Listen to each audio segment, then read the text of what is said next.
जी दोस्तों, तो ये है जी फिर टनल। वो रास्ता था मेरे यू टर्न। इलीगल है ना भाई? नहीं नहीं, ऐसा हाँ। नहीं। हाँ, ये टनल है 1.5 किलोमीटर, 1447 मीटर है इस टनल की लेंथ। पहले हमें गलत बता दिया कि 1 किलोमीटर, लेकिन वो मेरा अंदाज़ा था कि 1 किलोमीटर है। एग्जैक्टली 1447 मीटर है इस टनल की लेंथ जो है।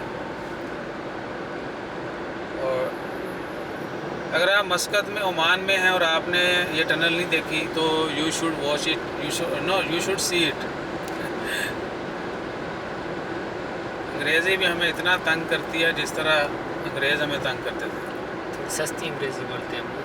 सस्ती नहीं, बस तंग करती है। जिस तरह हमारे बड़ों को अंग्रेज़ तंग करते थे, हमें अंग्रेज़ी तंग करती है। तो खैर, these are the minor mistakes. ये टनल 1447 मीटर लंबी है।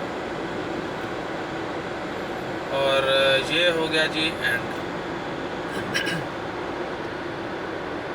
और शुरू में थोड़ी चढ़ाई है और बाद में स्लोप है। जब आप थोड़ी क्रॉस करते हो उसके बाद स्लोप आ जाती है। सो इसके अलावा दूसरी टनल है, वो कदरे छोटी है। उसकी देखेंगे उसकी लेंथ कितनी है, वो भी आपके साथ शेयर करेंगे। और दूसरी वीडियोस में मैंने बोला था कि शायद एग्जैक्ट आइडिया नहीं हमें, क्योंकि फ़र्स्ट टाइम आए हम भी। वैसे भी शायद उस तरफ से आते हुए नहीं लिखा हुआ ना, नंबर नहीं लगे हुए कितनी नहीं लेंथ। लगा हुआ, इसमें भी नहीं लगा हुआ था भाई, टूरिस्ट नज़र इधर से तो मैं दोबारा बता रहा हूँ, जितने भी दोस्त वहाँ मस्कत से आना चाहते हैं, बिद से आपने सूर वाले रोड के ऊपर एग्ज़िट लेनी है। और यू टर्न जो है ऑलमोस्ट कहीं कहीं कभी कभी तो टनल के फौरी बाद जो है ना वो ओपन कर देते हैं, लेकिन वो इलीगल है क्योंकि गवर्नमेंट की तरफ से बंद किया गया है, तो वी शुड केयर।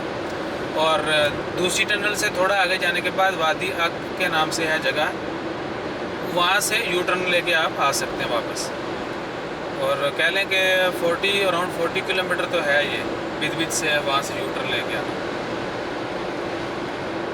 सो इंशाल्लाह खैर, अब भी आपको फिर मिलते हैं दूसरी टनल में। अपना ख्याल रखें और वही हमारा ख्याल रखने के लिए सब्सक्राइब कीजिएगा। जज़ाकल्लाह, अल्लाह हाफिज़।